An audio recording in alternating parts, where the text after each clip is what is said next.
ওয়েবসাইটে যাব, বাংলাদেশের মিনিস্ট্রি অফ ল। তারপরে এখান থেকে legislative and parliamentary affairs division, তারপরে হচ্ছে লজ অফ বাংলাদেশ, তারপরে লজ অফ বাংলাদেশ, এখানে বাম পাশে আবার আলফাবেটিক ইন্ডেক্স। এখান থেকে আমরা কন্ট্রোল F প্রেস করে যদি ফাইন্ড করি, কপি লিখলেই চলে আসবে যে কপিরাইট আইন 2000 সালে কপিরাইট আইনটা হয়েছে বাংলাদেশে। তো এখানে দেখতে পাচ্ছেন কপিরাইট আইন 2000 সালের 28 নম্বর আইন। এখানে আমি যতদূর জানি 6 নম্বর অধ্যায় এর 36 নম্বর ধারা, এটা হচ্ছে ফেয়ার ইউজ ল। এটা বাংলায় লেখা, সেজন্য হয়তো অনেকে বুঝবে না, কারণ ফেয়ার ইউজটা সম্পর্কে আমরা শুনেছি ইংরেজিতে, বাংলায় কখনো শুনিনি। সো এটাই হচ্ছে ফেয়ার ইউজ ল। এখানে কী কী লেখা আছে দেখুন।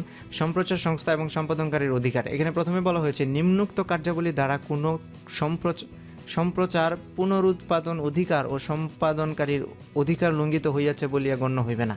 মানে এই কাজের উদ্দেশ্যে যদি আপনি অন্য কারো কাছ থেকে কোনো কন্টেন্ট নিয়ে আসেন আপনার ভিডিওতে, তাহলে সেটা কপিরাইট আইন ভাঙবে না, মানে ফেয়ার ইউজের আন্ডারে পড়বে। প্রথমটা হচ্ছে শব্দ রেকর্ডিং বা দর্শন শব্দ রেকর্ডিং তৈরিকারকের ব্যক্তিগত ব্যবহার অথবা কেবলমাত্র শিক্ষাদান অথবা গবেষণার উদ্দেশ্যে তৈরি। আপনি যদি আপনার পার্সোনাল ইউজের জন্য, ব্যক্তিগত ব্যবহারের জন্য যদি কোনো কারো কাছ থেকে কন্টেন্ট নিয়ে আসেন এবং সেটার উদ্দেশ্য যদি সৎ হয় এবং শিক্ষাদানের উদ্দেশ্যে যদি নিয়ে আসেন এডুকেশনাল পারপাসে, তাহলে এটা কপিরাইটের আন্ডারে পড়বে না। তারপরে কোনো সম্পাদনা বা সম্পাদনের উদ্ধৃত অংশ সৎ উদ্দেশ্যে ব্যবহার, চলমান ঘটনা প্রচার, পর্যালোচনা, শিক্ষা অথবা গবেষণার কাজে ব্যবহার করে। এই জিনিসটা হয়তো আপনারা শুনে থাকবেন যে ইংরেজিতে শুনেছেন, যেটা কি news reporting, criticism, educational purpose অথবা রিসার্চ পারপাসে যদি কেউ ইউজ করে, তাহলে সেটা ফেয়ার ইউজের আন্ডারে পড়ে। এই সেম জিনিসটাই কিন্তু এখানে বাংলা লেখা, বাংলাদেশ আইনের মধ্যে।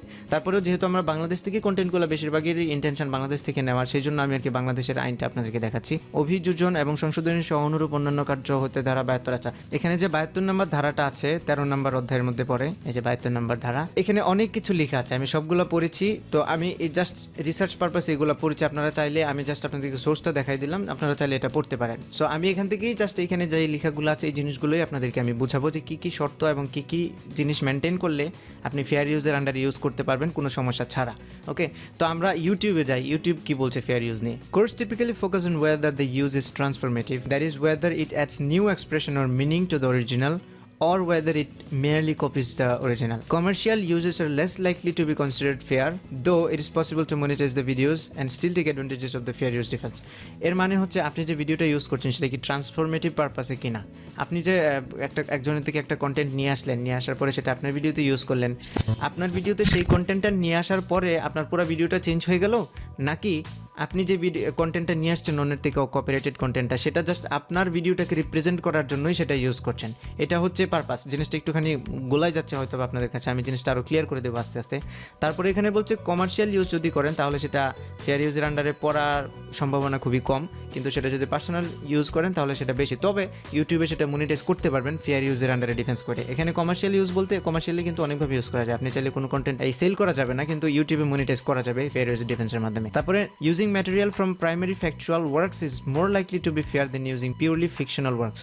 মানে হচ্ছে ফ্যাকচুয়াল জিনিসগুলো হচ্ছে যখন টিভিতে কোনো নিউজ রিপোর্টিং করা হয়, আপনি কোনো টিভি থেকে যদি কোনো নিউজ নিয়ে আসেন, যে এরকম ছোটো একটা অংশ নিয়ে আসলেন যেটাতে ফ্যাক্ট, এত তারিখে এত ঘটনা ঘটেছিল, সেই ঘটনার ফুটেজটা আপনি নিয়ে আসলেন, তবে অল্প একটু, অথবা কোনো ডকুমেন্টারি থেকে ছোটোখাটো কোনো অংশ যদি আপনি নিয়ে আসেন, সেটা ফেয়ার ইউজের আন্ডারে পড়ার সম্ভাবনাটা বেশি। কিন্তু যদি কোনো ফিকশনাল কাজ হয়, যেমন সিনেমা অথবা নাটক, সেগুলো ফেয়ার ইউজের আন্ডারে পড়ার সম্ভাবনা একটু কম।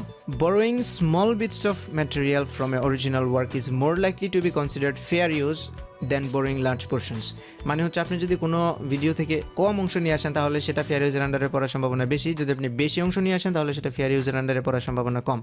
However, even a small taking may weigh against fair use in some situations if it constitutes the heart of the work. Small অ্যামাউন্টও যদি আপনি নিয়ে আসেন, কোনো ভিডিও থেকে একদম ছোট একটা অংশ নিয়ে আসলেন, তারপরেও ফেয়ার ইউজের আন্ডারে পড়বে না যদি সেটা সেই কাজের হার্ট হয়। হার্ট অ্যান্ড সোল, একটা কাজের হার্ট অ্যান্ড সোল মানে হচ্ছে আপনি একটা কন্টেন্ট, যার কপিরাইটেড কন্টেন্ট নিয়ে আসলেন, কিন্তু সেটা হচ্ছে একদম মেইন পয়েন্ট, যেটার জন্যই মানুষ সেই কন্টেন্টটা দেখে, বা মেইন পয়েন্টটা দিয়ে সেই কন্টেন্টটাকে রিপ্রেজেন্ট করা হয়, সেরকম কোনো কন্টেন্ট যদি আপনার ভিডিওতে নিয়ে আসেন, একদম মেইন ফোকাসড যে জিনিসটা, তাহলে সেটা আবার ফেয়ার ইউজের আন্ডারে পড়ার সম্ভাবনা কম।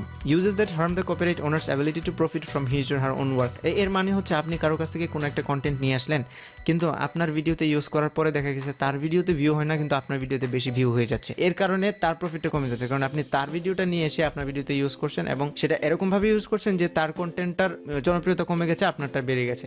এরকম যদি হয় তাহলে আবার সেটা ফেয়ার ইউজের আন্ডারে পড়বে না। এখানে কিছু ফেয়ার ইউজ মিথস বলা হয়েছে, মানে এই জিনিসগুলো আসলে মানুষ ভাবে কিন্তু হয় না। আমি আপনাদেরকে কিছু টিপস দেবো, ছোটখাটো টিপস দেবো, যেগুলো ফলো করলে আপনি ফেয়ার ইউজের আন্ডারে কন্টেন্টগুলো নিয়ে আসতে পারবেন, কোনো সমস্যা হবে না। প্রথমত, একটা পার্সেন্টেজ আছে যেটা ইউটিউব কখনো বলে না, বা এটা শুধুমাত্র শুধুমাত্র এক্সপার্টরাই বলে যে 70% to 30% এই রেশিওটা হইতে হবে। মানে হচ্ছে আপনি যখন কন্টেন্টটা ইউজ করবেন তখন 70% আপনার থাকতে হবে কন্টেন্ট, আপনার ভিডিওতে 70% আপনার এবং 30% অন্যের হইতে পারবে। 10 মিনিটের ভিডিও যদি হয় 7 মিনিট আপনার, 3 মিনিট অন্যের কন্টেন্ট হইতে হবে। সেকেন্ড হচ্ছে আপনি আপনার কন্টেন্টটা, তাদের যে কন্টেন্টটা আছে সেটা হুবহু এক জায়গার মধ্যে ইউজ করবেন। ধরেন আমি বললাম আপনাকে 30% আনার কথা, আপনি 3 মিনিটের একটা ভিডিও অন্যের থেকে নিয়ে আসলেন, আনার পরে সেটা আপনি 3 মিনিট একসাথে ইউজ করে দিলেন, এরকম করবেন না। 3 মিনিট থেকে কেটে কেটে আপনার পুরো ভিডিওতে ছড়িয়ে দিবেন।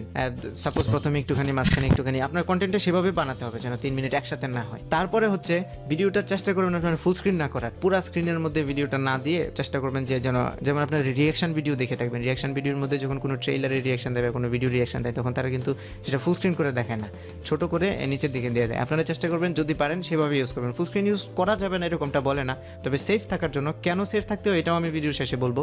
তো সেফ থাকার জন্য আপনারা সেটা চেষ্টা করবেন যেন ফুল স্ক্রিন ইউজ না করে, অথবা কোনো বক্স ক্রিয়েট করে, টিভি সেটের মতো কোনো কিছু ক্রিয়েট করে ছোটোখাটো করে যদি ইউজ করা যায় তাহলে সেটা সবচেয়ে বেটার হয়। তারপরে হচ্ছে চেষ্টা করবেন যেন মিউজিকটা ইউজ না করেন। মানে মিউজিক হচ্ছে এমন একটা জিনিস যেটা কপিরাইট আসলে অনেকজনের কাছে থাকে অনেক সময়, যেমন রেকর্ড লেভেলের কাছে থাকতে পারে, কম্পোজারের কাছে থাকতে পারে, টিউনারের কাছে, লিরিসিস্টের কাছে থাকতে পারে গানের।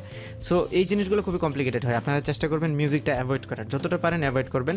শুধুমাত্র ভিজুয়াল কন্টেন্টটা, ভিডিওটা নিয়ে আসবেন, সেটা আপনাদের এখানে ফেয়ার ইউজের আন্ডার ইউজ করবেন, তাহলে সম্ভাবনাটা কম যে আপনারা কোনো ঝামেলায় পড়বেন। ওকে, সবসময় চেষ্টা করবেন ফেয়ার ইউজ থেকে যে কন্টেন্টটা নিয়ে আসছেন সেটার উপরে যেন আপনার ভয়েস ওভার থাকে, অথবা কোনো বিষয়ে কোট করার জন্য। আপনি একটা জিনিস বললেন যে একটা এক্সাম্পল দেওয়ার জন্য, আপনি এক্সাম্পল দিতে চাচ্ছেন, তাহলে সেটা কোনো একটা, ধরেন কোনো মুভির একটা এক্সাম্পল দিতে চাইলেন, তাহলে সেখান থেকে আপনি অল্প একটুখানি নিয়ে আসলেন। আর যে রুলগুলো আমি বললাম সেগুলো যদি ফলো করেন তাহলে সাধারণত সমস্যার পড়বেন না। তারপরেও যদি ক্লেম আসে যে আপনারা ফেয়ার ইউজের আন্ডারে নিচ্ছেন কিন্তু ক্লেম আসছে, তাহলে ডিসপিউট করতে হবে ইউটিউবের কাছে, ডিসপিউট করে বলতে হবে যে আপনি এটা ফেয়ার ইউজের আন্ডারে ইউজ করছেন। তো এই ফেয়ার ইউজের যে ডিসক্লেমারটা আছে আমি লিখেছি, সেটা আপনাদেরকে ভিডিও ডিসক্রিপশনে আমি দিয়ে দিব। বাংলাদেশের আইনে যেটা বলে চ্যাপ্টার 6 সেকশন 36, তারপরে হচ্ছে চ্যাপ্টার 13 সেকশন 72, এতে যেটা বলে যে আপনাকে ফেয়ার ইউজের আন্ডারে ইউজ করতে পারবো। সো আপনি যদি আমি যে রুলগুলো বললাম সেগুলো ফলো করে যদি কন্টেন্ট ইউজ করেন না, সেটা যদি কপিরাইট ক্লেম আসে তাহলে আপনারা সেটা ডিসপিউট করতে পারবেন। সবচেয়ে বড় কথা হচ্ছে বাংলাদেশে তো অনেক ধরনের আইন আছে, তাই না? কিন্তু সবকিছু কি প্র্যাকটিস করা হয়? মানে আইনের প্রয়োগটা তো হয় না। ম্যানুয়ালি যারা ক্লেম করে, আপনি যদি ফেয়ার ইউজের আন্ডারে ডিসপিউট করেন, ইউটিউব বলে যে আমরা ফেয়ার ইউজকে ডিফেন্ড করি সবসময়, কিন্তু তারপরেও আপনাদের বাংলাদেশি মানুষজন যদি দেখে যে আমার একটা কন্টেন্ট আপনি নিয়ে গেছেন, কপিরাইটেড কন্টেন্ট, সেটাতে কপিরাইট আছে, সে যদি এটাতে ক্লেম করে আর আপনি যদি সেটা ডিসপিউট করেন, ইউটিউব যদি বলে এটা ফেয়ার ইউজের আন্ডারে পড়েছে, তারা বলবে না ফেয়ার ইউজের আন্ডারে পড়ে নাই। এই যখন কনফ্লিক্টটা হয় তখন কিন্তু এই কেসটা কোর্টে যায়। বাইরের দেশে যারা ইউটিউবার আছে তারা নিজেদের লয়ার থাকে, এই শুধুমাত্র ইউটিউবে ফেয়ার ইউজ এবং এই জিনিসগুলো নিয়ে তাদেরকে অ্যাডভাইস দেওয়ার জন্য তাদের লয়ার থাকে, আইনজীবী নিয়োগ করা থাকে। তো বাংলাদেশে তো এই জিনিসগুলো নিয়ে আমরা তো সিরিয়াস না, বা এই জিনিসগুলোর যে আইনটা আছে কিন্তু এটার প্রয়োগটা সাধারণত আমাদের ইন্ডিপেন্ডেন্ট ক্রিয়েটারদের জন্য হয় না। ইন্ডিপেন্ডেন্ট ক্রিয়েটর মানে হচ্ছে আমরা কোনো অর্গানাইজেশনের অধীনে না, বা আমাদের কোনো অর্গানাইজেশন নাই, আমরা জাস্ট ইন্ডিভিজুয়ালি ভিডিও ক্রিয়েট করছি, ইউটিউবে আপলোড করছি। আর যারা ডিপেন্ডেন্ট তারা হচ্ছে ওই যে টিভি চ্যানেল বলে, নিউজ পেপার বললেন, তারা হচ্ছে পুরো একটা অর্গানাইজেশন এবং তাদের কাছেও লয়ার আছে এই জিনিসগুলোর জন্য। ওকে, কিন্তু আমাদের ইন্ডিপেন্ডেন্ট ক্রিয়েটরদের জন্য লয়ার নাই এবং আমাদেরকে ডিফেন্ড করার মতো কেউ নাই, সেটা হচ্ছে সবচেয়ে বড় প্রবলেম।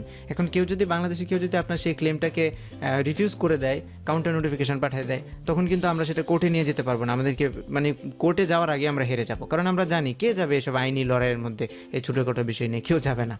সো এই কারণ হচ্ছে মানে ফেয়ার ইউজটা বাংলাদেশে এই যে এটার প্র্যাকটিসটা কম হয় শুধুমাত্র এই জন্যই, এই কারণে। কারণ কেউ একজন ক্লেম করে বসলো, আমরা সেটা কোর্ট পর্যন্ত নিয়ে যাবো না, হেরে গেলাম, তখন দেখা গেছে চ্যানেলে একটা স্ট্রাইক চলে আসলো। এটা হচ্ছে সবচেয়ে বড় সমস্যা। সো আর আমি যেটা বলবো আপনাদেরকে, ফেয়ার ইউজের উপরে খুব বেশি ডিপেন্ড করবেন না, কারণ ফেয়ার ইউজে যে আমি আপনাদেরকে যেটা বললাম এখন, যে সিনারিওটার কথা বললাম বাংলাদেশের বিষয়ে, যে কোনো সময় হতে পারে। হয়তো অনেক সময় আসবে যখন বাংলাদেশে এরকম আইন প্রয়োগ হবে যে ফেয়ার ইউজের আন্ডারে, তখন আপনি লিগালি ডিফেন্ড করতে পারবেন। আপনারা জানেন কি না কিছুদিন আগে H3 প্রোডাকশনস নামে একটা ইউটিউব চ্যানেল আছে, যাদেরকে সু করা হয়েছে, মামলা করা হয়েছে শুধু এই ফেয়ার ইউজে। তারা মনে করেছিল ফেয়ার ইউজের আন্ডারে পড়বে, কিন্তু সেটা পড়েনি। তাদের 1 বছর লাগবে সেই মামলাটা পুরাটা নিষ্পত্তি করতে, এবং তাদের খরচ হবে $100,000, মানে পুরো $1 লক্ষ তাদেরকে খরচ করতে হবে পুরো 1 বছরে এটা করার জন্য। আবার কিছুদিন আগে অস্ট্রেলিয়াতে কেউ একজন ফেসবুকে লাইভ স্ট্রিম করেছিল একটা বক্সিং ম্যাচ, সেটার জন্য তাকে অনেক টাকা জরিমানা দিতে হচ্ছে। এই যে সাইবার লগুলা, কপিরাইট লগুলা, এগুলো কিন্তু দিন দিন বাড়ছে, এবং এমন এক সময় আসবে বাংলাদেশেও সেটা আসবে। সো আমাদের এই জিনিসগুলো নিয়ে আপনি স্ট্রিক্টলি যদি ল ফলো করেন, আমি যে রুলগুলো বললাম আপনাদেরকে, এগুলো যদি ফলো করেন তাহলে কোনো সমস্যা হবে না ইনশাল্লাহ। আর যদি কেউ কখনো আপনাকে ক্লেম করে, কাউন্টার নোটিফিকেশনের মধ্যে শুধু এইটুকুই লিখবেন এই যে এইটুকু লিখবেন, এইটুকু আমি ভিডিও ডিসক্রিপশনে দিয়ে দিব। কাউন্টার নোটিফিকেশন এইটুকু লিখবেন। আপনি যদি বাংলাদেশে কোনো কন্টেন্ট নিয়ে আসেন তাহলে এইটুকু লিখবেন, আর যদি ইউএসের হয়ে থাকে তাহলে এইটুকু লিখবেন। ইউটিউব যেহেতু বলে, ইউটিউব যে ওইখানে মিথ এর লিস্টগুলো আপনাদেরকে বললাম, সেখানে বললো যে আপনি এই ডিসক্লেমার যদি অ্যাড করে দেন তারপরেও সেটা ফেয়ার ইউজের আন্ডারে পড়বে না। কিন্তু আমি আপনাদেরকে বলবো যে এইটুকু অ্যাড করে দেন, কারণ হচ্ছে কেউ যখন ম্যানুয়ালি ক্লেম করবে, কন্টেন্ট ওনার যখন ম্যানুয়ালি ক্লেম করতে আসবে, তখন তার মাথায় এটা নাও থাকতে পারে যে আমার কন্টেন্টটা সে ফেয়ার ইউজের আন্ডারে ইউজ করেছে, কারণ বাঙালি তো সেটা মাথায়